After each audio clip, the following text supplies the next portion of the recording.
आप सब बच्चों का स्वागत है। आइए आज हम मैं मजदूर हूँ पाठ का अवलोकन करते हैं, इसकी चर्चा करते हैं, इसकी व्याख्या करते हैं।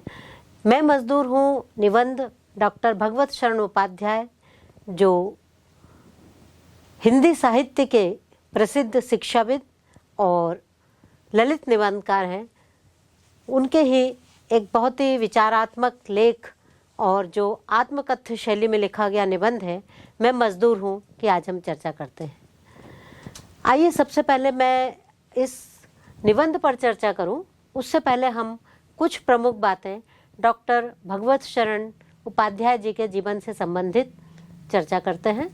सबसे पहले आपका जन्म जैसा कि 1910 में ईस्वी में उत्तर प्रदेश बलिया में हुआ था और न केवल साहित्य की बल्कि एक शिक्षाविद के रूप में देश की सेवा करते हुए 1982 ईस्वी में इस धरा से आपने विदा ली, आपकी मृत्यु हुई।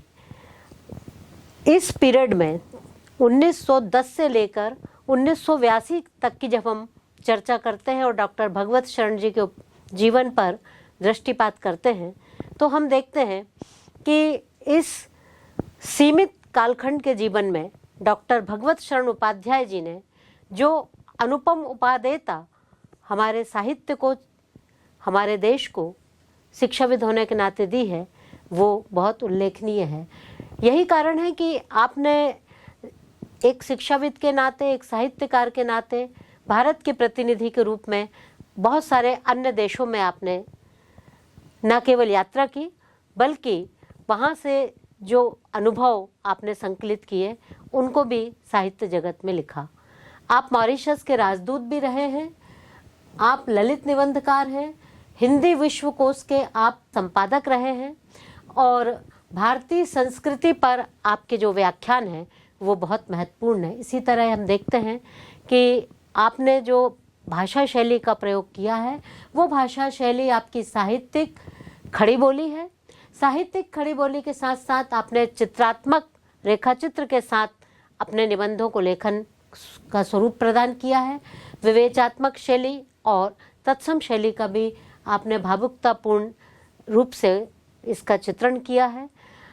एक बहुत अच्छी बात अगर हम ये देखें कि डॉक्टर भगवत शरण उपाध्याय जी ने अपने जीवन काल में जो साहित्य रचा, जो उनकी उपादेयता है, जो उनके नाम की प्रसिद्धि का सबसे बड़ा कारण है, अगर हम उन रचनाओं पर चर्चा करते हैं तो हम देखते हैं कि आपकी जो सबसे महत्वपूर्ण रचनाएं हैं वो है विश्व साहित्य की रूपरेखा, साहित्य और कला, कालिदास का भारत कादम्बरी, ठूटा आम, बुद्ध वैभव, इतिहास साक्षी है और सागर की लहरों पर। ये आपकी रचनाओं के सबसे महत्वपूर्ण नाम हैं। इनके साथ ही अगर हम भगवत शरण उपाध्याय जी के जिस प्रमुख बिंदु पर आज हम चर्चा करने जा रहे हैं, जो उनका बहुत ही प्रसिद्ध निबंध है मैं मजदूर हूँ, अगर हम उसकी बात करते हैं तो सबसे पहले हम इस पाठ को पढ़ें। इस पाठ को हम बहुत सारांश रूप में, संक्षिप्त में हम देखते हैं कि इस पाठ का मूल भाव क्या है, किस उद्देश्य को लेकर, किस मंतव्य को लेकर, किस बात को जगत के सामने लाने के लिए डॉक्टर भगवत शरण उपाध्याय जी ने इस निबंध की रचना की है। जो आत्मकथ्य शैली में लिखा गया बहुत ही महत्वपूर्ण निबंध है। जैसा कि इसका शीर्षक है मैं मजदूर हूँ, यह एक विचारात्मक लेख है जिसमें बहुत गहन विचारों के साथ मजदूरों की दशा का वर्णन किया गया है। मैं मजदूर हूँ जो पाठ है आदिम जंगली जीवन से आज तक अर्थात आज के सभ्यता के युग तक मजदूर ने जो मेहनत की है, इसको रचने में, इसको संवारने में, इस संसार को सजाने में जो अपनी भूमिका अदा की है, उस पर बहुत ही भावुकतापूर्ण विचारों का ये समग्रता के साथ जो डॉक्टर भगवत शरण उपाध्याय जी ने अपने विचारों को रखा है, हर गद्यांश को पढ़ते समय पाठ की हर पंक्ति को पढ़ते समय महत्वपूर्ण रूप से जो बात हमारे मन में मजदूर के प्रति आती है, मजदूर की जीवन गाथा के रूप में आती है, उसमें मजदूर कहता है कि आदिकाल से लेकर आज तक मैंने अपने काम करने में कभी आलस्य नहीं किया, मैं कभी रुका नहीं, मैं कभी थका नहीं, मैं मजदूर हूं, मैं लगातार चलता रहा, काम करता रहा। और यदि मैं संसार में काम करना बंद कर देता तो ना केवल मैं रुकता बल्कि संसार की गति ही रुक जाती। मैं यदि परिश्रम करना छोड़ दूं तो संसार के सारे काम बंद हो जाएं, मजदूर का कहना है। मजदूर कहता है कि मेरे काम की कोई सीमा नहीं है, अर्थात आज तक और आने वाले समय तक मजदूर जो अपना श्रम का उपादेय देता है वो अतुलनीय है। सभी बड़े काम मजदूर ने ही किए हैं। यहाँ पर लेखक कहना चाह रहा है कि बड़े कामों से मतलब जितने भी दुनिया में बड़े बड़े काम हुए हैं, सृजन काम हुए हैं, निर्माण काम हुए हैं, वे सारे के सारे मजदूर ने ही किए हैं। हम जब इनके पाठों के गद्यांशों की व्याख्या करेंगे तब मैं मजदूर हूँ पाठ में भगवत शरण उपाध्याय जी के जितने भी महत्वपूर्ण मंतव्य हैं, जो उनका लिखने का उद्देश्य है, वो हर अवतरण में बहुत अच्छे से परिलक्षित होता है। और सारी चीज़ें जो मजदूर के विषय में प्राचीन काल से लेकर आज तक होती आ रही हैं, वे सारी बातें इस पाठ के अंदर समाहित हैं। तो आइए हम इस पाठ पर चर्चा करते हुए सबसे पहले इसके कुछ हम कठिन शब्द देख लेते हैं, क्योंकि जब हम गद्यांशों की व्याख्या करेंगे तो वो कठिन शब्द हमारे सामने आएंगे। फिर हम उन कठिन शब्दों के अर्थ को जानते हुए कुछ महत्वपूर्ण इसके जो गद्यांश के जो खंड हैं उन पर हम चर्चा करेंगे। मजदूरों के इन प्रमुख गद्य खंडों की जब हम चर्चा करेंगे तो ऐसी बहुत सारी बातें हमारे समक्ष आएंगी जो मजदूर अपने विषय में कहता है। जैसे एक बहुत महत्वपूर्ण बात है कि धरती से लेके पहाड़ों तक धातुएं, कोयला, हीरा, खनिज मैंने ज़मीन के अंदर से निकाला, यहाँ तक कि मैं शेरों तक से लड़ा, यहाँ तक कि जंगलों पहाड़ों को साफ करके बहुत मेहनत से मैंने खेत खलिहान बनाए और महल, गांव, शहर मैंने बसाए, पर इन सब के बदले जो मुझे मिला वो बहुत कम है। आइए मैं इस पाठ की और अधिक व्याख्या को स्पष्ट रूप से समझाने के लिए इसके कुछ गद्य खंडों का सहारा लेती हूँ। सबसे पहला गद्य खंड हम देखते हैं। पहले गद्य खंड को देखने के पहले हम कुछ शब्दार्थों की चर्चा कर रहे थे तो उनको देख लेते हैं। जैसे इस पाठ में महत्वपूर्ण जो शब्द आए हैं, कठिन कुछ हो सकते हैं, जैसे जीवनबद्ध, पहला ही शब्द शुरू हुआ है, यानी जीवन से बंधा हुआ। कंधे डालना यानी हार स्वीकार करना, पराजय स्वीकार करना। अवलंबित होना यानी निर्भर होना, उसके ऊपर आश्रित होना। काली अंधियारी, काली अंधियारी का अर्थ है दुखों और कष्टों का जीवन, जो मजदूर के विषय में कहा गया है। कृतकृत्य होना, आभारी होना। मेधा, मेधा का अर्थ होता है बुद्धि, प्रतिभा। कणाद, कणाद जो एक इसमें शब्द आया है वो एक ऋषि का नाम है। कणाद ऋषि हुए हैं हमारे वांग्मय साहित्य में, साहित्य धार्मिक ग्रंथों में। कणाद ऋषि का नाम कणाद इसलिए पड़ा था क्योंकि वो खेतों में पड़े हुए कण को चुनकर अपना जीवन यापन करते थे, अपना भरण पोषण करते थे। इसी तरह से इसमें और जो कठिन शब्द आए हैं, जाल फरेब जिसका अर्थ है छल कपट।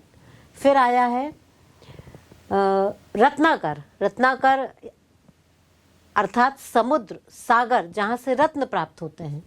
परिधि, परिधि यानी घेरा।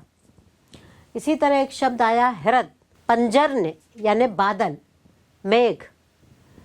एक शब्द आया है कल्हण, कल्हण भी एक कवि का नाम है जो कश्मीरी कवि थे और संस्कृत के बहुत ही प्रकांड विद्वान कवि थे कल्हण। फिर एक शब्द आया है गीजा सक्कारा, गीजा सक्कारा मिस्र के स्थानों का नाम है। इसी तरह कुछ और भी, जैसे बाजू यानी कंधा, सरल सरल शब्द भी कुछ इसमें आए हैं। फिर आया है टिका यानी जिसके ऊपर आश्रित हो या निर्भर हो।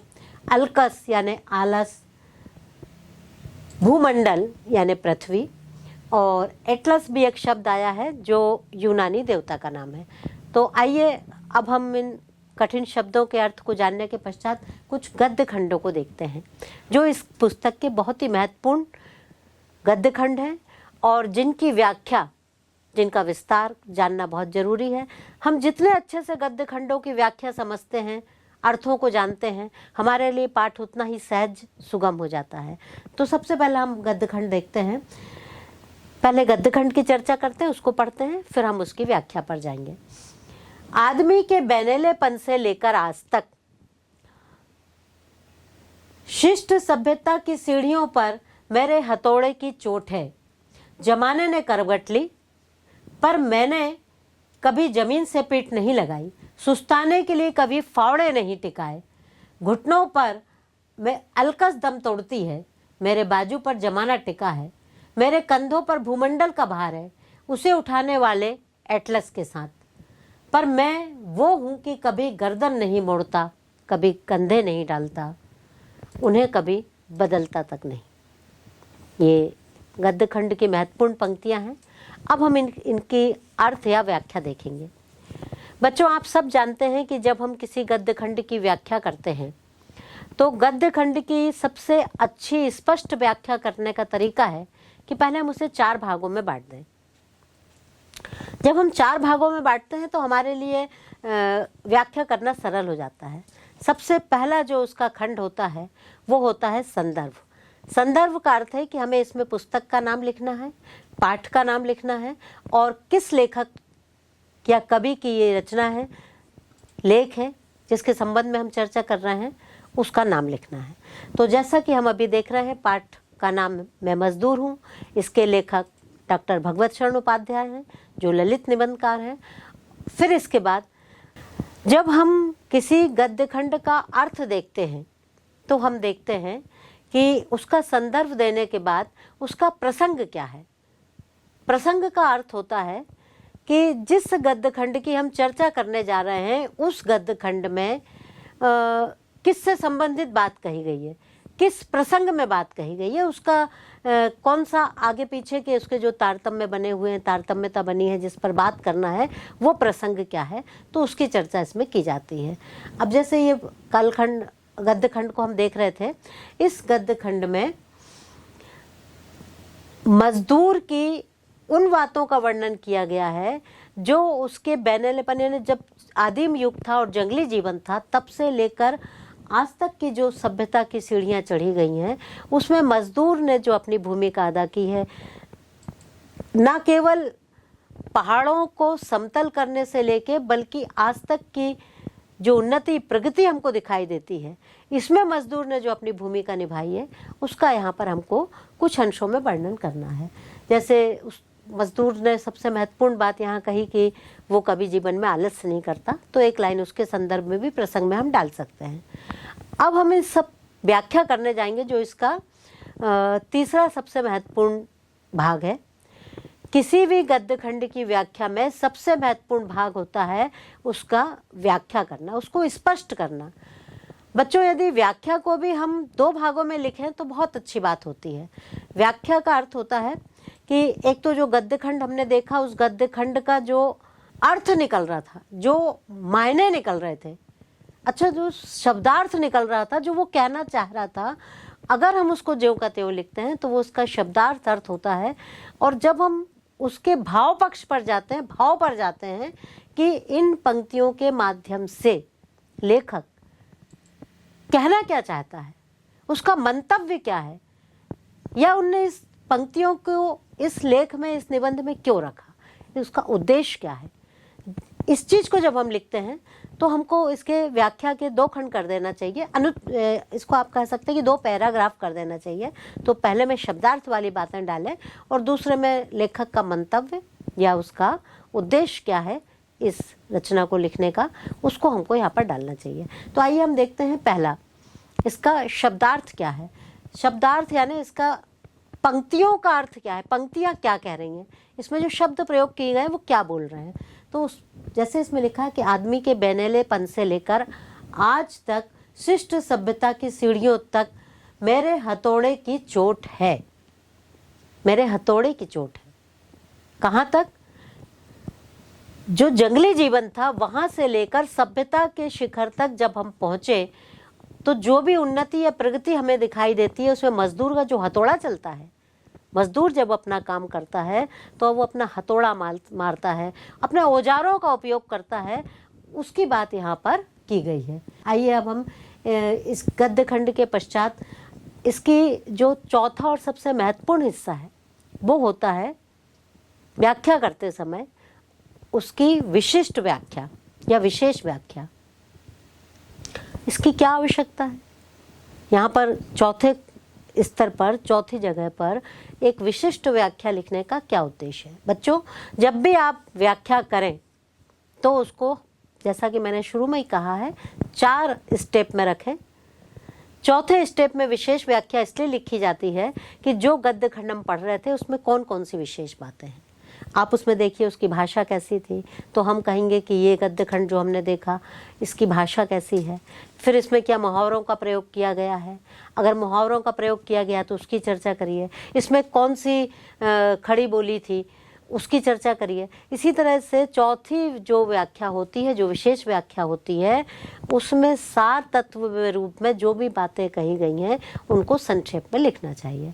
तो हम लिख सकते हैं कि मजदूर की श्रमशीलता का वर्णन किया गया है। हम लिख सकते हैं कि इसमें विश्व को, दुनिया को, संसार को विकास की ओर ले जाने वाला मजदूर ही है। इसमें हम लिख सकते हैं कि जो किले हैं, जो भवन हैं, जो खेत हैं, जो शहर हैं, वो मजदूरों ने बसाए हैं। इसमें हम ये भी बता सकते हैं कि ये जो तत्सम भाषा का प्रयोग किया गया है या इसकी जो प्रवाहपूर्ण शैली है वो इसकी विशेष व्याख्या के अंतर्गत आएगा। तो ये हमारे गद्य खंडों की व्याख्या है। इसी तरह से हमको जितने भी गद्य खंड इसमें आएंगे, हालांकि यहाँ पर सब पे चर्चा करना संभव नहीं है, एक आध दो पे हम और बात करते हैं। आपको इन 4 स्टेप में अपनी व्याख्या का, अपने विशेष व्याख्या का, अपने प्रसंग का, अपने संदर्भ का विधिवत उल्लेख करना चाहिए। इस गद्य खंड में सभ्य समाज के विकास में मजदूर कहता है कि मेरी ही श्रम शक्ति का योगदान है, अर्थात जो सभ्य समाज का विकास हुआ है उसमें मेरी ही शक्ति काम कर रही है। विकास के हर पड़ाव पर, जितने भी आज तक विकास हुए हैं उसके हर पड़ाव, हर ठहराव पर मेरे ही श्रम की एक कहीं ना कहीं एक तस्वीर अंकित है, मेरा ही श्रम उसमें दिखाई देता है। तब से अब तक अनेक युग बदले, कब से? आदिम युग से लेके आज तक में बहुत युग बदले हैं, लेकिन युग चाहे जितने बदले हों, मजदूर कहता है कि हर युग में मेरे श्रम की छाप स्पष्ट दिखाई देती है। मेरा श्रम कभी भी नहीं रुका है, वह लगातार हर युग में चलता रहा है। सुस्ताने के लिए मैंने कभी विश्राम नहीं किया। मजदूर कहता है कि मैंने कभी अपने फावड़े नहीं टिकाए, कभी आराम नहीं किया, और यहाँ तक कि सुस्ताने के लिए ना तो बैठा, ना अपनी मेहनत को रोका, और ना ही मेरी श्रम शक्ति कभी रुकी है। संसार लगातार चल ही इसलिए रहा है कि मैं अपने कंधे नहीं बदलता, मैं सुस्ताने के लिए गर्दन नहीं मोड़ता, एक बाजू से दूसरे बाजू को बदलता तक नहीं हूँ, लगातार श्रम करता हूँ, और इसीलिए हर युग में मेरे श्रम की छाप स्पष्ट दिखाई देती है। मजदूर कहता है कि मैं आलस तो कभी नहीं करता, हाँ इतना अवश्य है कि आलस स्वयं आकर मेरे घुटनों पर अपना दम तोड़ देता है। अर्थात मजदूर को कभी आलस से अपने काम करने में नहीं होता, वह सदा लगातार निरंतर कार्य करता रहता है और आलस्य को वो अपने घुटनों पर ही छोड़ देता है। कहने का तात्पर्य है कि इस गद्य खंड में कभी लेखक अपनी इस बात को स्पष्ट करना चाहते हैं, लेखक ये कहना चाहते हैं कि मजदूर ने युग बदलने पर भी प्रारंभ से लेके आज तक अपने श्रम को हमेशा बनाए रखा है, उसे सतत करता रहा है। एक बात और इसमें आई है, विशेष व्याख्या के पहले इसमें 2 लाइनें एक यूनान के एटलस देवता के बारे में आई है यूनान के जो एटलस नाम के देवता थे, कहा जाता है, किंवदंती है कि उनके कंधों पर स्वर्ग का भार है, स्वर्ग को वो उठाए हुए हैं। तो मजदूर ये कहना चाहता है कि जैसे स्वर्ग का भार एटलस देवता उठाए हैं, वैसे ही सारे भूमंडल का भार मैंने भी अपने कंधों पर रखा है।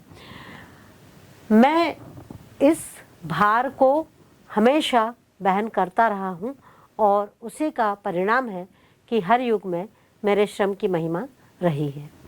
अगर हम इसकी विशेष व्याख्या में देखें तो देखेंगे कि मजदूर ने सतत विकास करते हुए विश्व को विकास की ओर ले जाने का मार्ग तैयार किया और शिखर तक पहुंचाया भी है।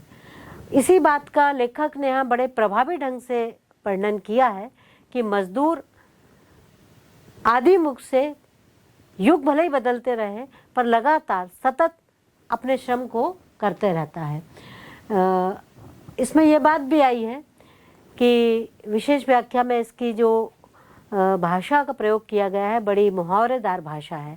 जैसे इसमें जमीन से पीठ नहीं टिकाई, कंधे तक नहीं बदलता, गर्दन नहीं मोड़ता, इस तरह के ऐसे मुहावरे जो स्वयं भाषा का प्रयोग करते समय अपने आप आ गए हैं।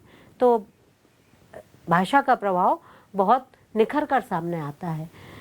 रोचक मुहावरे, भावपूर्ण शैली इस पूरे गद्य खंड को बड़ा ही रोचक और प्रभावशाली बनाती है। इसी तरह से अगर हम इसकी शैली को देखेंगे तो इसमें जो शैली है वो शैली भी रोचक शैली है। वर्णात्मक शैली का भी उपयोग किया गया है, लक्षण शब्द शक्ति का प्रयोग किया गया है। आइए हम एक अवतरण पर और चर्चा करते हैं, उसकी व्याख्या को देखते हैं। अवतरण है कि मेरे निर्माण की परिधि की व्यापकता अनंत है। मजदूर कहता है उदयाचल से अस्ताचल तक, क्षितिज के छोरों तक, हजारों वर्ष पहले कलयुग भी जब अंतराल के गर्भ में था, मैंने नदियों के बहाव रोक दिए। मैंने नदियों के बहाव रोक दिए, बहाव जो अभी ताजा थे, प्रखर प्रकृति के बेग से प्रेरित बहाव रोककर सविस्तृत ह्रद बनाए, जिन पर पर्जन्य विरहित भूमि को उर्वरा शक्ति अवलंबित हुई। बढ़ते हुए समुंदर का मैंने जल सुखाया, दलदलों को ठोस जमीन का रूप दिया, जामा पहनाया और उन पर फसलों की हरी भरी क्यारियां दौड़ाई। ये बड़ा ही सुंदर गद्य खंड है, बहुत ही प्रभावशाली गद्य खंड है इस पाठ का। इसमें सबसे पहले हम देख लेते हैं कि कुछ शब्द आ गए, जैसे पहले भी हमने चर्चा की, परिधि यानी घेरा, उदयाचल, उदयाचल यानी सूर्य के उदय होने का स्थान, पर्वत का नाम है। क्षितिज यानी जहाँ पर धरती और आकाश मिले हुए दिखाई देते हैं उसको हम क्षितिज बोलते हैं। ह्रद, तालाब और झीलें। उर्वरा शक्ति, उपजाऊ बनाने की शक्ति को उर्वरा शक्ति कहते हैं। इसी तरह प्रखर, तेज, वेग यानी शक्ति या ताकत। अब हम इसके व्याख्या की तरफ जाते हैं तो हम सबसे पहले देख लेंगे कि इसका प्रसंग के संदर्भ तो पता ही है, संदर्भ में वही 3 बातें लिखना है। प्रसंग को देखते हैं कि ये जो गद्य खंड है, इस गद्य खंड में मजदूर कहता है कि जब मशीनी युग आया, कल युग, कल यानी मशीन, जब मशीनी युग आया उसके पहले हजारों साल पहले जब मशीनें नहीं थी काम करने के लिए, तब भी पृथ्वी तो थी, पहाड़ तो थे।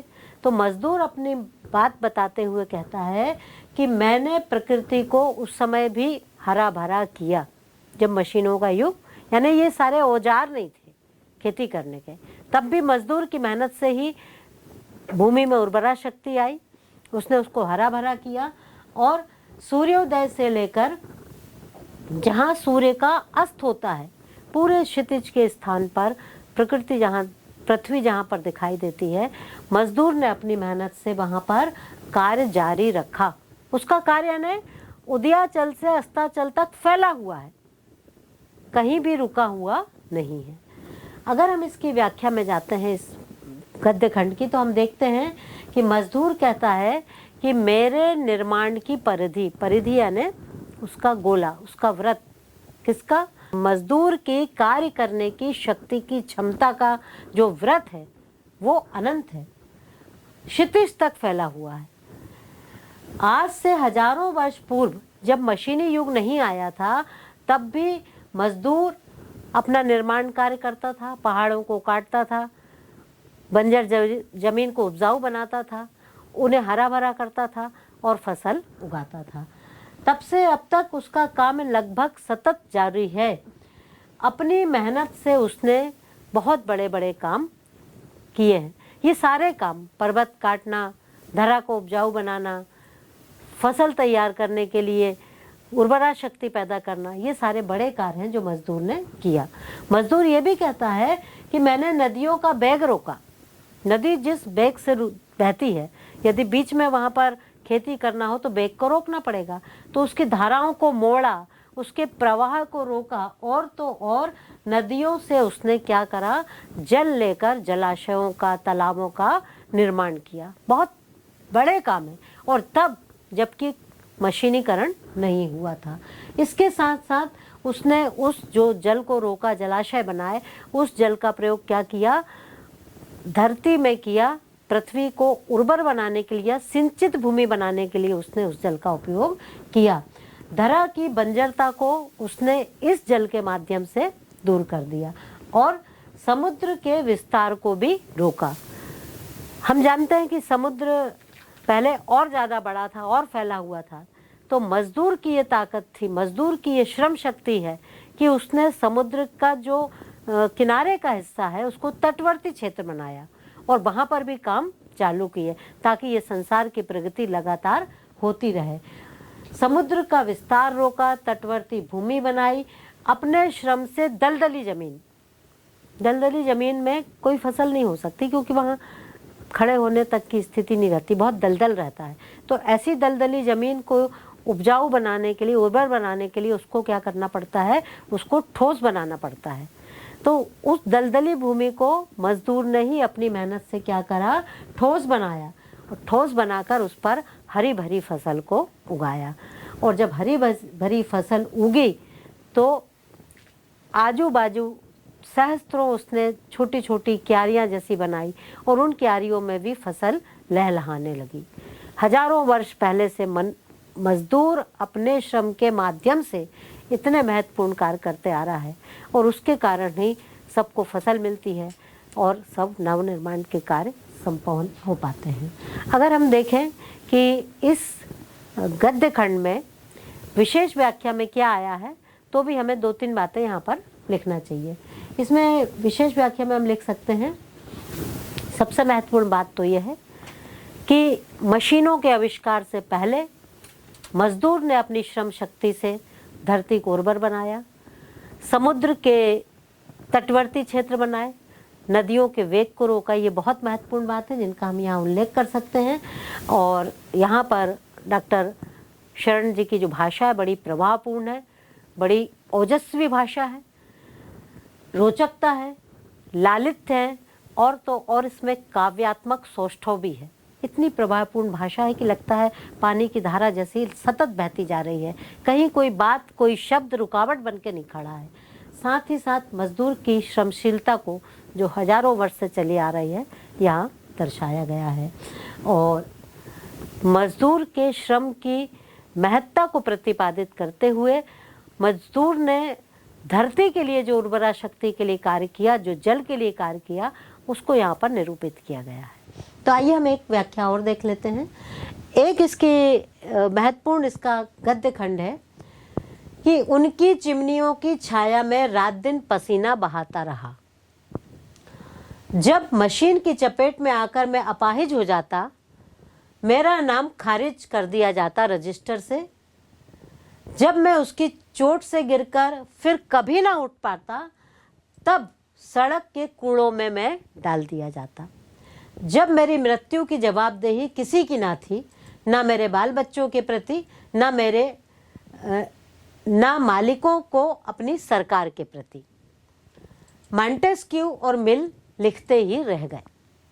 अगर हम इन पंक्तियों को देखें तो इसकी जब हम व्याख्या करेंगे तो बच्चों, जैसा पहले बताया, आप प्रसंग डाल दीजिए संदर्भ डाल दीजिए जिसमें पुस्तक का नाम, पाठ का नाम, लेखक का नाम लिखना है। फिर आप इसका प्रसंग लिखिए। प्रसंग में लिखिए कि मजदूर की जो जीवन गाथा है उससे संबंधित ये गद्य खंड है और उसने जो मेहनत की है आज के संसार के लिए उसकी यहाँ पर बात की गई है। लेकिन इसमें विशेष रूप से अगर बात हम देखें तो इस गद्य खंड में बात है कि चिमनियों की बात आई है। चिमनी कहाँ होती है? चिमनी कारखानों में होती है, उद्योगों में होती है। तो वहीं से हम इसकी व्याख्या शुरू करते हैं। पहले जो हम व्याख्या करेंगे, जैसा कि मैंने चर्चा की थी, उसके हम व्याख्या करते समय ये ध्यान देंगे कि उसके शब्दार्थों की, उसके जो शब्द कहे गए हैं उनकी हम व्याख्या करेंगे और फिर उसके भाव की हम व्याख्या करेंगे। उनकी चिमनियों की छाया में रात दिन पसीना बहाता रहा। बड़े उद्योगपति, मिल मालिक जो हैं, उनकी जो मिल है, उनके जो उद्योग हैं, उनकी जो चिमनियाँ निकलती हैं जिससे धुआं निकलता है, उस धुएं को निकालने के लिए जो वहाँ सामग्री बनाई जाती है, उसमें जो परिश्रम किया जाता है वो मजदूर करता है और घंटों वहाँ काम करके अपने पसीने को बहाते रहता है।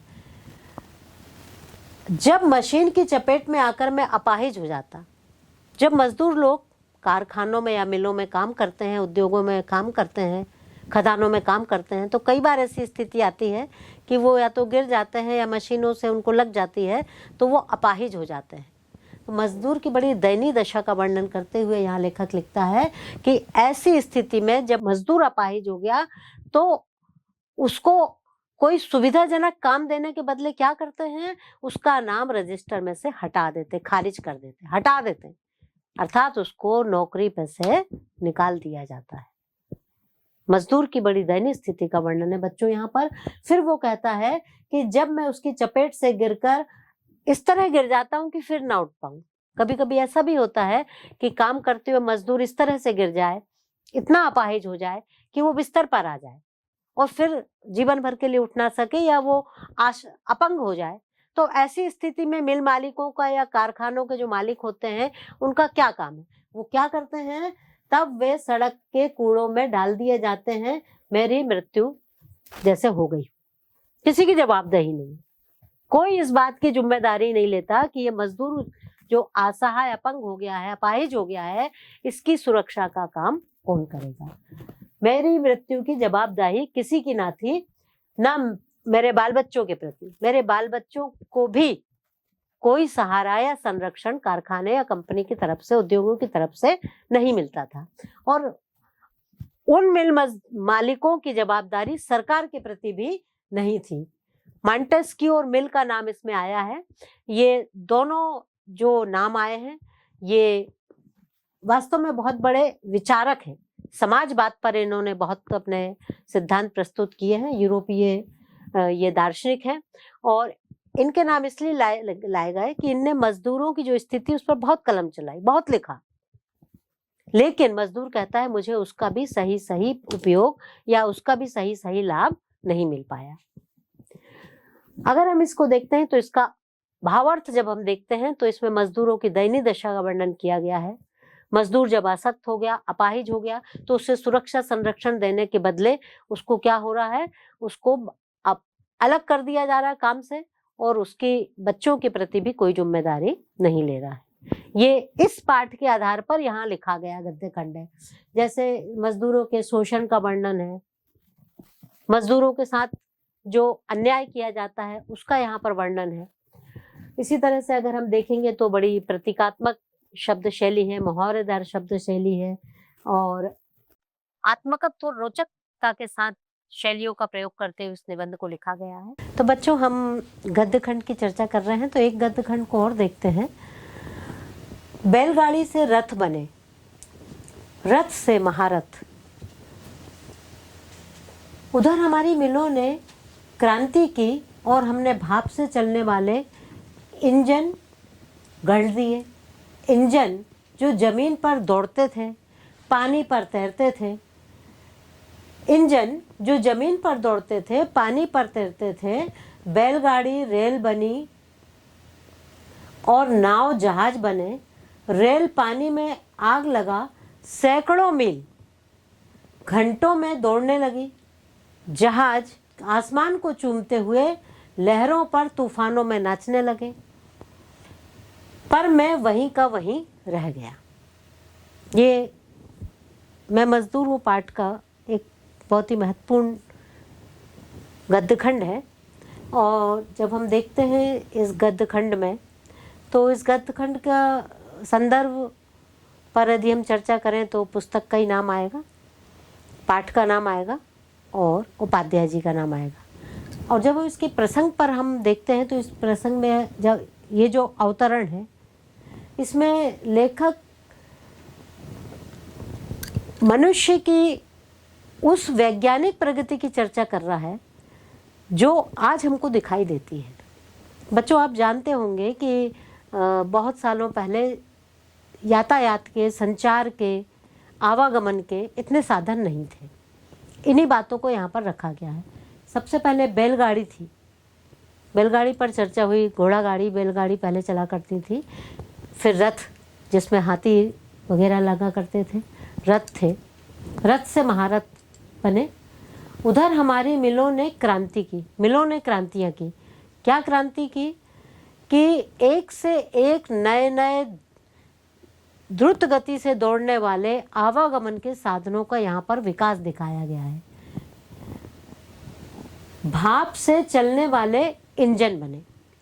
पहले जो रेलगाड़ी थी, ये रेलगाड़ी भाप से चला करती थी। सबसे पहले कौन सा इंजन बना?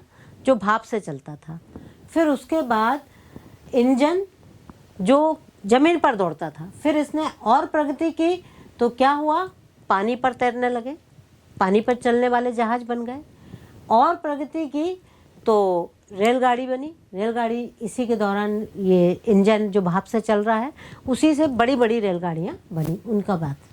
फिर नाव बने। नाव भी कई तरह की होती हैं। छोटी छोटी नाव भी होती हैं जो आप लोग देखते होंगे तालाबों वगैरह में, और बड़े बड़े जहाज होते हैं जो बड़ी बड़ी नदियों में और समुद्रों में चला करते हैं, तो वो बने। इन सब को बनने से क्या हुआ कि पृथ्वी पर जो लोग यात्रा करते थे 2-4 जन, वो हजारों की संख्या में करने लगे। संख्या बढ़ गई।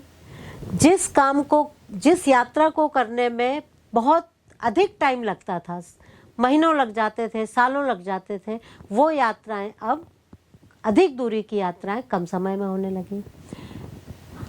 जहाज आसमान चूमती हुई लहरों पर तूफानों में नाचने लगे।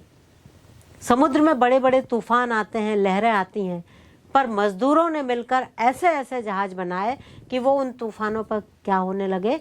नाच नाच कर आगे बढ़ के अपनी यात्रा को करने लगे। ये सब जो प्रगति हुई, अभी तो अपन एक क्षेत्र की चर्चा कर रहे हैं, आवागमन के साधनों पर। इसी तरह से हर क्षेत्र में प्रगति हुई, और हर क्षेत्र में प्रगति के मूल में यदि देखा जाए तो उस काम को करने का श्रेय मजदूरों को ही जाता है। तो मजदूर यहाँ कहता है कि जितनी भी वैज्ञानिक प्रगति हुई, क्रमिक इतिहास के विकास में जो वर्णन हमको दिखाई देता है कि यातायात के साधनों का किस तरह से वर्णन हुआ, उसके मूल में मजदूर का बहुत बड़ा हाथ है। पर मजदूर का विकास नहीं हो पाया। उसने क्या लिखा कि मैं वहीं का वहीं रह गया। ये कुछ प्रसंग के मूलभूत बातें हमको डालना है। फिर जब हम इनकी व्याख्या करने जाएंगे तो हम इन बातों को फिर थोड़ा सा विस्तार से लिखेंगे।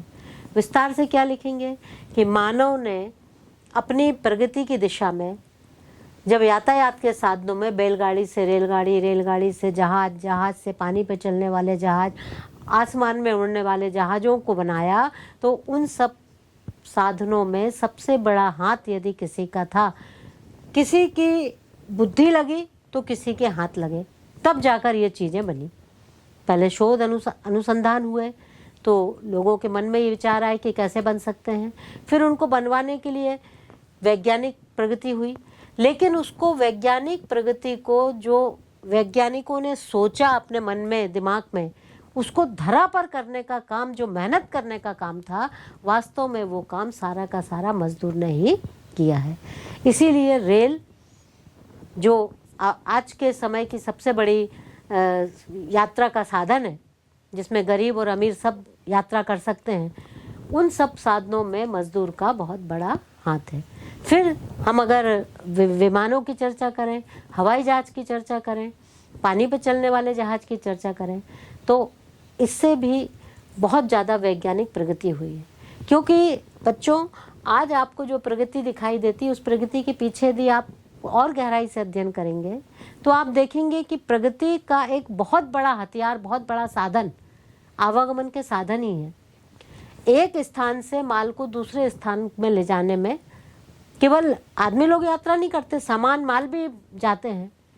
मालगाड़ी का नाम तो आपने सुना ही होगा, रेलों की वो मालगाड़ी होती है जिसमें माल एक स्थान से दूसरे स्थान जाता है, और उसके जाने से ही इतनी सुख सुविधाएं लोगों की बढ़ी और इतनी ज़्यादा वस्तुओं का उपयोग लोग करने लगे। जहाज़ों, पानी के जहाज़ों में भी यही होता है। तो मजदूर ने कहा कि जो दुनिया की प्रगति आपको दिखाई दे रही है, वो प्रगति के पीछे जितने भी साधन थे, उन साधनों में मेरा परिश्रम लगा हुआ है। तो सब लोग तो इन परिश्रमों का फायदा लेकर, इन कामों का फायदा लेकर जीवन में आगे बढ़ गए। अमीर और अमीर हो गए, पूंजीपति और पूंजीपति हो गए। एक मिल के मालिक ने 4 मिलें खोल ली, एक कारखाने के मालिक के और 4 कारखाने बने। वो लगातार अपनी वृद्धि करते रहे, समृद्धि करते रहे, बड़े आदमी बनते रहे। पर जो मजदूर था वो पहले भी काम करता रहा, चाहे रथ बनाने का हो, चाहे बैलगाड़ी बनाने का हो, चाहे जहाज बनाने का हो, रेल बनाने का हो। आज भी वो उन्हीं चीज़ों को बनाने का काम ही करता है। मजदूर का मजदूर रहा, उसके जीवन में कोई प्रगति नहीं हुई। मैं वहीं का वहीं रह गया। वस्त्र, भोजन, आवास, जो मूलभूत आवश्यकताएं हैं, जो वो चीज़ें भी मजदूर को पर्याप्त मात्रा में आसानी से उपलब्ध नहीं हो पाती थी। उसकी चर्चा यहाँ पर लेखक ने की है कि मजदूर ने इतना श्रम, इतना योगदान इस जगत को दिया, लेकिन लोगों ने उसके बदले में उसको सही प्रतिफल, सही उसकी उन्नति के लिए, सही उसके विकास के लिए चीज़ें उपलब्ध नहीं कराई। मजदूर वास्तव में वहीं का वहीं रह गया। तो अगर हम इसकी विशेष व्याख्या देखेंगे तो हम देखेंगे कि मजदूरों के श्रम के शोषण का वर्णन यहाँ पर किया गया है, उसकी दयनीय दशा का यहाँ पर वर्णन किया गया है। सब लोग प्रगति करते गए, आगे बढ़ते गए, लेकिन मजदूर को वो मौका अपने जीवन में नहीं मिल पाया, ये यहाँ पर लिखा गया है। अगर हम इसकी विशेष व्याख्या में जाएंगे तो देखेंगे कि जो विशेष व्याख्या है वो विचारात्मक लेख है, मुहावरों के साथ बात कही गई है, प्रतीकात्मक रूप से भाव की बात की गई है, भावात्मक शैली का भी प्रयोग किया गया है, क्योंकि जहाँ मजदूरों की दयनीय दशा का वर्णन होने लगता है वहाँ भावात्मक भाव बड़ी प्रवणता के साथ आ जाते हैं, तो भावात्मक शैली आ जाती है। कहीं कहीं वर्णन शैली का भी जब वर्णन करने लगते हैं तो इन शैलियों का वहाँ प्रयोग मिलता है। खड़ी बोली का प्रयोग किया गया है, लक्षणा शब्द शक्ति का प्रयोग किया गया है। और एक काम यदि आप कर सकते हो कि जब विशेष व्याख्या लिखें और आपको उससे संबंधित कोई बहुत महत्वपूर्ण बात किसी और की भी, कहीं और की भी याद आती हो, तो आप उसका यहाँ पर उल्लेख कर सकते हैं। किसी विद्वान की बात हो, कोई विशेष बात हो, तो उसका उल्लेख यहाँ पर किया जा सकता है। और कुछ बात करते समय, अर्थ लिखते समय शब्दों को भी अर्थों के रूप में भी आप लिख सकते हैं, जैसे कि हम जब व्याख्या करते हैं तो शुरू में करना चाहिए। और इस तरह से 4 स्तरों में, 4 स्टेप में हमारी व्याख्या पूरी हो जाती है।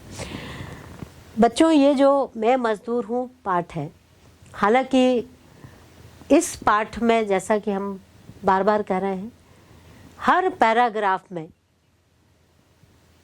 व्याख्या, विश्लेषण, मीमांसा की आवश्यकता है, जो शिक्षक करते भी होंगे कक्षाओं में समझाते समय। लेकिन हमें ये ध्यान देने की ज़रूरत है कि जब परीक्षा में हम इसका उल्लेख करें, जब हम इसकी बात करें, गद्य खंड को विश्लेषित करते समय, उसकी व्याख्या करते समय हम इस बात का विशेष ध्यान रखें कि उस गद्य खंड में, उस अवतरण में जितनी बातें कही गई हैं, उन बातों की सरल भाषा में अच्छे से अच्छी सटीकता के साथ हम व्याख्या कर सकें। अगर हम इसमें और गद्य खंडों की चर्चा करते हैं या सभी को एक नज़र से एक बार देखकर पाठ की सभी गद्य खंडों पर चर्चा करते हैं, तो आप प्रमुखता से पाएंगे कि कहीं कहीं इसमें भावात्मक विचारात्मक शैली के साथ साथ व्यंग्यात्मक शैली भी है। कैसे कि लेखक जब अपने विचारों को प्रस्तुत करता है तो कहीं कहीं उसके मन में ऐसा कटाक्ष का भाव आ जाता है जो व्यंग्यात्मक शैली में उभर कर सामने दिखाई देता है। डॉक्टर भगवत शरण उपाध्याय जब मजदूरों की बात करते हैं और जब मिल मालिकों की बात करते हैं, मजदूरों की उपेक्षा और शोषण की बात करते हैं, तो निश्चित रूप से वहाँ वो खाई को भरने के लिए कहीं ना कहीं व्यंग पैदा हो जाता है और व्यंग्यात्मक शैली वहाँ पर आ जाती है। फौलाद की ताकत करने वाला मजदूर जो कभी कंधे नहीं डालता, कभी आलस से नहीं करता, कभी काम के लिए रुकता नहीं है, धरती और सागर से लेकर जितना भी श्रम करने की आवश्यकता पड़ती है, पहाड़ों से लेकर खेत या शहर बनाने तक, संपदा को बढ़ाने की जितनी भी आवश्यकता मेहनत श्रम के रूप में करना पड़ती है, वो मजदूर बेखटके बेरुके लगातार करते रहता है। पूरे पाठ में लगभग यही बात बार बार सामने आती है।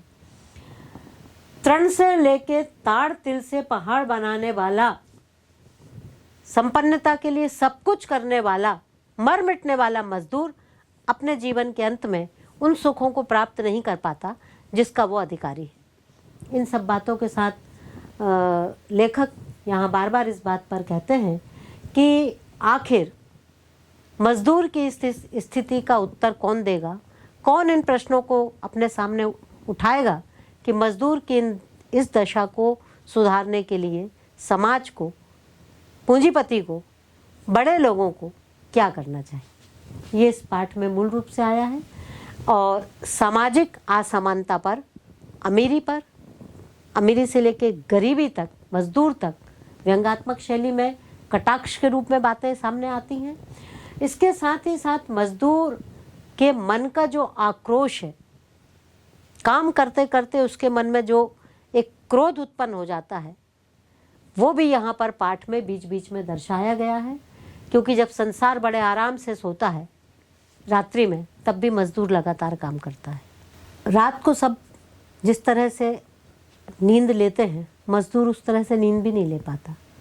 वो रात दिन मेहनत करता है और इस मेहनत का वो समाज से मुआवजा मांगता है, अपनी मेहनत की सही मजदूरी मांगता है, अपने जीवन को सही तरीके से जीने का हक मांगता है जो उसका वास्तव में सही हक है। तो इस तरह से ये जो पाठ है,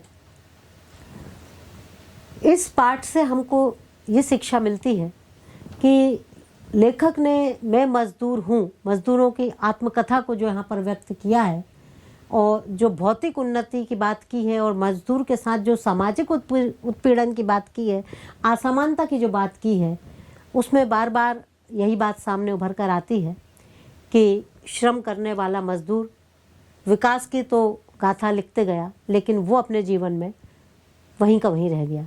वो ज्यों का त्यों रहा, उसके जीवन में विकास की कोई भी चीज़ देखने को नहीं मिलती है और मजदूर की पूरी दयनीय दशा का वर्णन इसमें किया गया है। क्योंकि विकास के मायने समाज के किसी एक हिस्से का विकास कभी नहीं हो सकता। अगर पूंजीपति और बड़ा आदमी बन जाता है, गरीब और गरीब हो जाता है, तो ये समाज का विकास नहीं कहलाएगा, ये सामाजिक असमानता कहलाएगी। और इस सामाजिक असमानता को दूर करने के लिए ही मैं मजदूर पाठ पढ़ने की आवश्यकता है। अमीर और गरीब के बीच की जो खाई है, किसान हो, मजदूर हो, छोटे कारीगर हों, छोटे शिल्पकार हों, छोटे लोग हों जिनके श्रम का सही मूल्यांकन नहीं किया जाता, उन सब की सही स्थिति को सामने लाने की, उनको आगे बढ़ाने की यहाँ पर आवश्यकता है। और अगर हम इस पाठ से बाहर निकल के देखें तो आज वास्तव में ये काम कुछ हद तक किया भी जा रहा है। तो आइए हम इस पाठ को पढ़ने के पश्चात इसके जितने भी ये गद्यखंड हमने देखे, अभी हमने कम गद्यखंड देखे। यदि आप पुस्तक के पाठ को बारीकी से पढ़ेंगे, सबसे अच्छी बात तो यही है बच्चों कि यदि आप पुस्तक के पाठ को 2 से 3 बार मन लगाकर पढ़ लें और इतनी व्याख्या को भी अच्छी तरह से समझ लें, तो आपकी बहुत सारी जो समझ है, जो चीज़ों को समझने की यहाँ आवश्यकता है, वो अपने आप स्पष्ट होती जाएगी और उसकी स्पष्टता यदि आपके मन में आ गई तो पाठ के साथ साथ जो इसके प्रश्नोत्तर होते हैं वो हमसे बहुत आसानी से बनते हैं। ये तय है कि यदि आप पाठ को समझ लेंगे, व्याख्याओं को समझ लेंगे, उसके अर्थों को आत्मसात कर लेंगे, तो फिर पाठ के अंदर से कोई भी कैसा भी कितना भी बड़ा प्रश्न या छोटा प्रश्न पूछा जाए आपसे बड़ी सरलता से उत्तर देते बनेगा। तो आओ हम कुछ प्रश्नों पर भी चर्चा करते हैं और जो मैं मजदूर हूँ पाठ के प्रश्नोत्तर हैं उन पर अपन कुछ बातें करते हैं।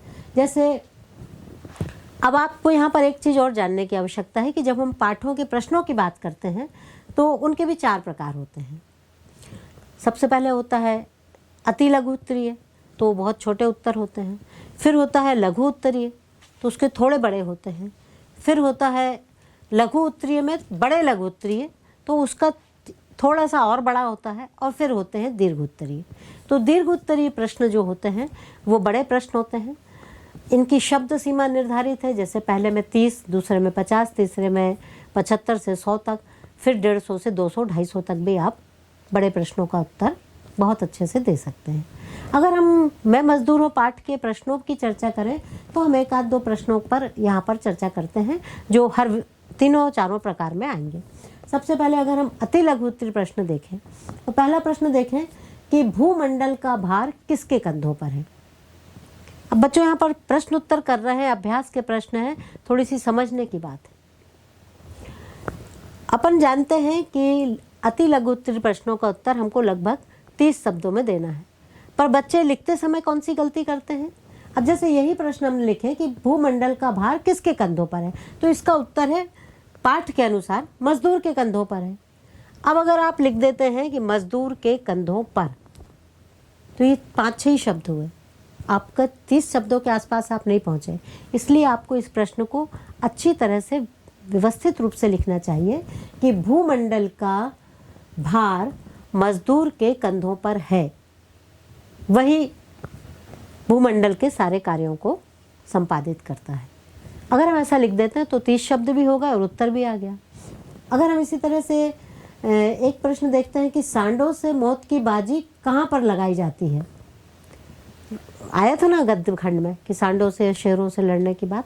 तो स्पेन एक ऐसा देश है जहाँ पर खूनी अखाड़े हैं और जहाँ पर सांड से नवयुवकों को लड़वाया जाता है, शेरों को लड़वाया जाता है। तो वो स्पेन का आप उत्तर लिखेंगे। फिर हम एक स्टेप आगे आते हैं और देखते हैं कि लघु उत्तरीय प्रश्न क्या है। तो लघु उत्तरीय में हमको कितना 50 शब्दों पर बात करना है या 50-60 शब्द 70 तक आप चाहें तो उसमें डाल सकते हैं।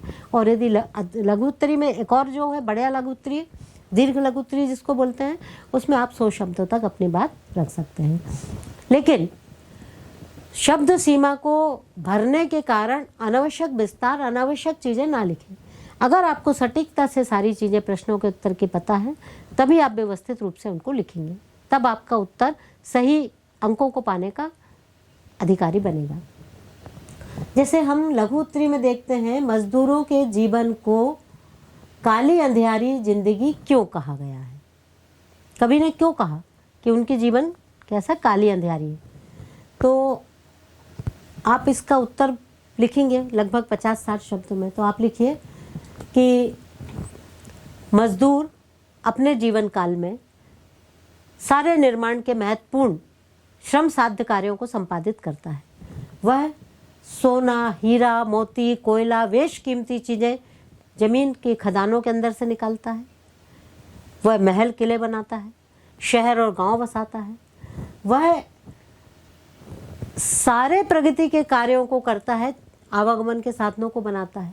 लेकिन इतना सब करने के बाद भी उसके जीवन में स्वयं उसके लिए, उसके बच्चों के लिए भरण पोषण की चीज़ें नहीं मिलती। बहुत छोटे घर में, बहुत अभावों में वो अपना जीवन जीता है। इसलिए लेखक कहता है कि उसका जीवन काली अंधियारी रात के समान है।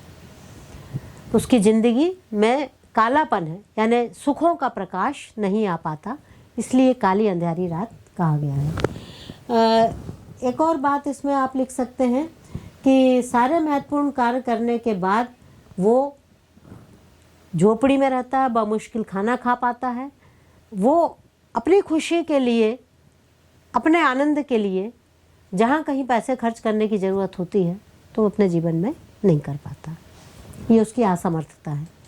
इसी तरह से अगर हम एक प्रश्न और देखें कि मजदूरों की महत्ता पर प्रकाश डालिए, तो बच्चों ये पाठ पढ़ने के बाद मैं मजदूर हूँ पाठ को आत्मसात करने के बाद मजदूरों की महत्ता पर यदि आप 10-15 लाइन नहीं लिख पाए तो पाठ पढ़ने का अर्थ आपको सही तरीके से समझ में आया ही नहीं। आप सारी बातों को लिखिए। पाठ में जितनी महत्वपूर्ण बातें आई हैं उनमें से एक एक लाइन लिख के अगर आप चाहें तो इस प्रश्न का उत्तर डाल सकते हैं। मजदूर हमारे जीवन के लिए, बड़े आदमियों के लिए, संसार को सजाने संवारने के लिए, विकास के लिए, प्रगति के लिए क्या क्या नहीं करता। फिर आप लिखिए कि मजदूरों की महत्ता को लेखक या कवि ने इस तरह से बताया कि वह संपूर्ण संसार की जीवन शक्ति की सबसे महत्वपूर्ण इकाई है। वह निरंतर कार्य करता है। बांध बनाना हो, खेत बनाना हो, खलियान बनाना हो, महल बनाना हो, किले बनाना हो, सड़कें बनाना हो, इमारतें बनाना हो, बड़े बड़े कारखाने, उद्योग बनाना हो, तो ये सारे कार्य मजदूर के कंधों पर ही हैं। वही जब काम करता है तो ये सारे बन के तैयार होते हैं। उसकी महत्ता इस बात में निहित है कि संसार का कोई भी श्रम साध्य कार्य बिना मजदूर के पूरा हो ही नहीं सकता। जहाँ श्रम की मांग होगी, हर काम में श्रम की मांग होती है। ऐसा कोई काम नहीं है जिसमें बिना मेहनत के वो काम हो जाए, सिवाय सोचने के। उसमें भी सोचने की मेहनत तो लगती है। तो हर कार्य को जब जमीनी स्तर पर किया जाता है, उस कार्य को करने के लिए जो श्रम चाहिए, जो मेहनत चाहिए, उसकी सबसे मूलभूत, सबसे पहली, सबसे प्रथम इकाई मजदूर है। इसलिए उसका अत्यंत महत्व है। वो हमारे लिए, संसार के लिए, विकास के लिए आवश्यक है और हमें उसकी सहूलियतों पर, उसकी सुविधाओं पर ध्यान देना चाहिए। ये तो हो गए लघु उत्तरीय प्रश्न। आइए हम एक प्रश्न पर और चर्चा करते हैं कि मजदूरों की दशा को सुधारने के लिए क्या किया जा सकता है। एक बहुत ही स्वाभाविक प्रश्न है और ये मन में आना ही चाहिए।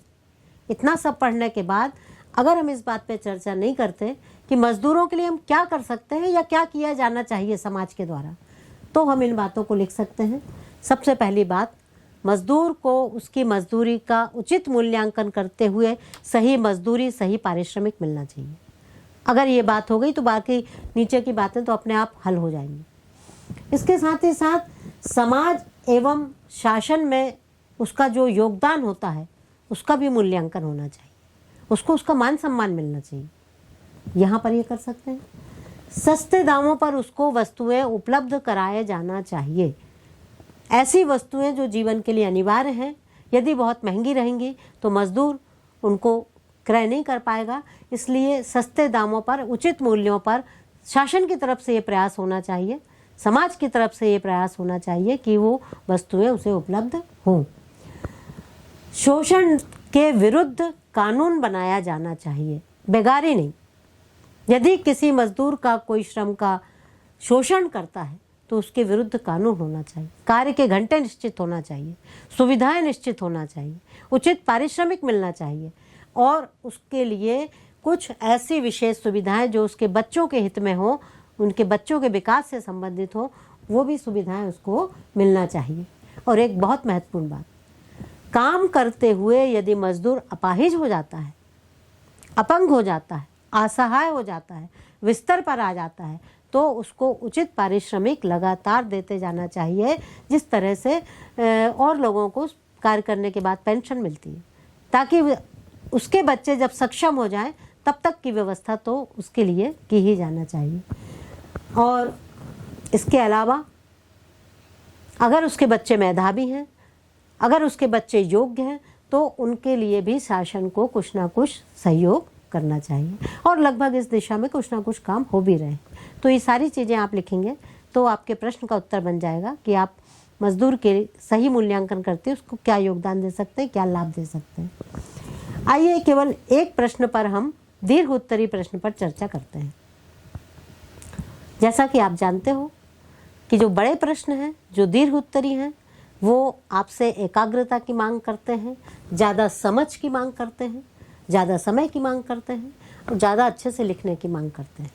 तो इन बातों को ध्यान में रखते हुए आइए हम एक प्रश्न पर चर्चा करते हैं कि संसार के उत्कर्ष में मजदूर का योगदान उदाहरण सहित लिखिए। इस प्रश्न को पढ़ने के बाद कि संसार में मजदूर ने क्या योगदान दिया, उसको बताते समय कुछ उदाहरणों की चर्चा हमको करना है।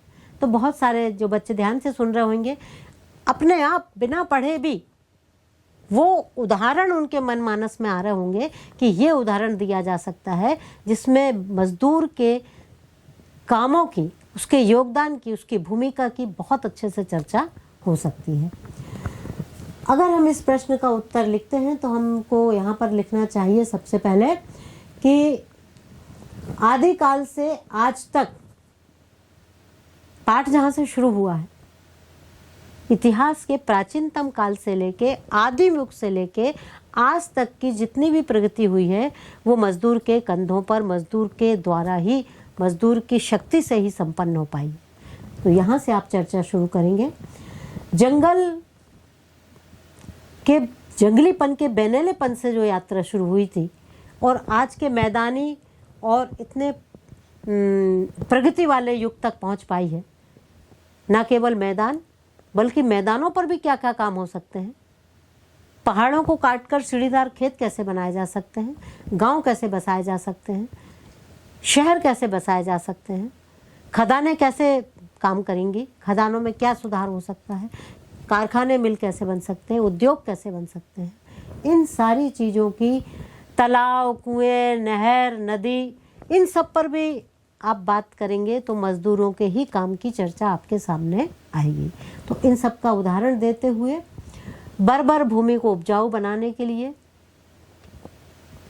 कांटेदार जंगलों को बाग बगीचों में तब्दील करने के लिए, किस किस क्षेत्र में कहाँ कहाँ कौन सा काम प्रकृति के नाम पर किया गया है, उनका उदाहरण देते हुए आप मजदूरों के श्रम की चर्चा यहाँ पर कर सकते हैं। आप बता सकते हैं कि बांध, नहरें और अन्न उगाने के लिए खेत, फसलों के लिए खेत, केवल फसल नहीं, आज के युग में तो फसल के साथ साथ और भी बहुत सारी चीज़ें हैं। उन सब के लिए भी जो उर्वरा की ज़रूरत है, पृथ्वी के जो बंजर हो जाती है उसको अच्छा बनाने की ज़रूरत है, वो सारे काम आज भी किसान मजदूर के द्वारा ही किए जाते हैं। उनकी आप चर्चा कर सकते हैं। रेल की चर्चा, जहाज की चर्चा कर सकते हैं, उनका भी उदाहरण आया है। इमारतों, भवनों की चर्चा आप कर सकते हैं, उन सब भी उदाहरण आए हैं। सभ्यता के शिखर तक ले जाने के लिए जितने भी काम हुए हैं सबकी चर्चा आप यहाँ पर कर सकते हैं। मजदूर के बिना संसार चल ही नहीं सकता। अगर मजदूर रुक जाए तो संसार रुक जाएगा, निर्माण रुक जाएगा, प्रगति रुक जाएगी। इन उदाहरणों के माध्यम से आप बात कर सकते हैं। इन प्रश्नों के साथ ही साथ कुछ और प्रश्न पुस्तक में दिए होंगे। जब आप पाठों को व्याख्या के दृष्टि से पढ़ते हैं, समझते हैं, तो निश्चित रूप से वो प्रश्न भी हमारे मन में उठते जाते हैं और उन प्रश्नों को भी हम यहाँ पर लिख सकते हैं, समझ सकते हैं।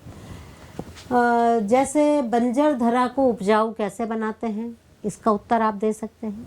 इसी तरह से अगर मजदूर नहीं होते तो संसार कैसा होता। आज का संसार दिखाई देता नहीं, आज की प्रगति दिखाई देती नहीं। इन सब बातों के भी प्रश्न आ सकते हैं। भगवत शरण उपाध्याय जी ने मैं मजदूर हूँ पाठ, जो आत्मकथ्य शैली में विचारात्मक लेख निबंध के रूप में लिखा, इसको पढ़ने के पश्चात बहुत सारे ऐसे स्थान आए हैं पाठ में जो हमारे दिल को छूते हैं, हमारे हृदय को छूते हैं, हमें झंझोड़ते हैं, हमें ये प्रेरणा देते हैं, हमें ये सिखाने का कार्य करते हैं। और पाठ का उद्देश्य भी यही है कि मजदूरों के साथ हमारा सहानुभूतिपूर्ण अच्छा व्यवहार होना चाहिए। जब वो काम करते हैं तो हमें उनके काम की प्रशंसा करना चाहिए, उन्हें सम्मान देना चाहिए और उनके साथ साथ हमको भी अपने जीवन में काम करने की सीख लेना चाहिए। ऐसे ही बहुत सारी बातें हैं जो हमारे मन के अंदर एक संवेदनशील दृष्टिकोण को विकसित करती हैं, एक सहानुभूति की बात को मन में लाती हैं, जो मजदूरों के हित में हो सकती है। मजदूरों की भलाई के लिए जो भी कार्य किए जा सकते हैं उन कार्यों को किया जाना चाहिए, हम और आपके द्वारा, समाज के द्वारा और सबसे महत्वपूर्ण सरकार के द्वारा। मुझे लगता है कि भगवत शरण उपाध्याय जी का यही सबसे प्रमुख उद्देश्य है कि उन्होंने मैं मजदूर हूँ निबंध की रचना की, इस विचारात्मक आत्मकथ्य शैली के लेख को लिखा। मुझे लगता है कि आपको बहुत सारी चीज़ें स्पष्ट हुई होंगी और आज ये पाठ यहीं समाप्त होता है। धन्यवाद।